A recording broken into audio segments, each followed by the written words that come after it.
Hi friends, ఈరోజు నేను కోడిగుడ్డు ఉల్లికారం చేశాను. ఎలా చేయాలో మీకు కూడా చూపిస్తాను చూడండి. ఫస్ట్గా గుడ్డులను అయితే ఉడకపెట్టుకోవాలి. తర్వాత ధనియాలు, జీలకర్ర, వెల్లుల్లి, కారం అయితే గ్రైండ్ చేసుకొని పెట్టుకోవాలి. ఒక కడాయిలో ఆయిల్ వేసి దానిలో 1 స్పూన్ కారం, 1 స్పూన్ ఉప్పు వేసుకొని బాయిల్ చేసుకొని పెట్టుకున్న కోడిగుడ్డుల్ని ఫ్రై చేసుకోవాలి. గుడ్డులను అయితే అటు ఇటు తిప్పుకుంటూ బ్రౌన్ కలర్ వచ్చే వరకు నెమ్మదిగా ఇలా వేపుకోవాలి.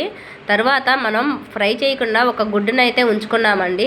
దాన్నైతే ఇలా తురుముతో నెమ్మదిగా ఇలా తురుముకొని పక్కన పెట్టుకోవాలి. ఈలోపు మనం గుడ్లు ఫ్రై అయినవి తీసి పక్కన పెట్టుకోవాలి. తర్వాత అదే కడాయిలో తరిగి పెట్టుకున్న ఉల్లిపాయ తరుగు, కరివేపాకు వేసుకొని కూసేపు అలా వేపుకోవాలి.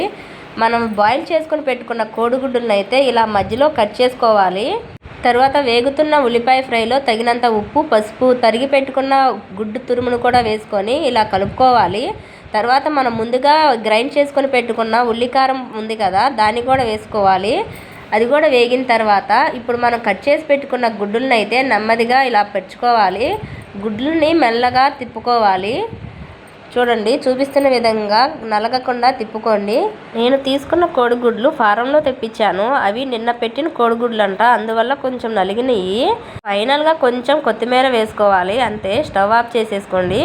చూడండి, ఎంతో టేస్టీగా ఉండే కోడిగుడ్డు ఉల్లికారం అయితే రెడీ అయింది. మీరు కూడా ఒకసారి ట్రై చేయండి. ఈ వీడియో మీకు కనుక నచ్చితే ఒకసారి లైక్ చేసుకోండి.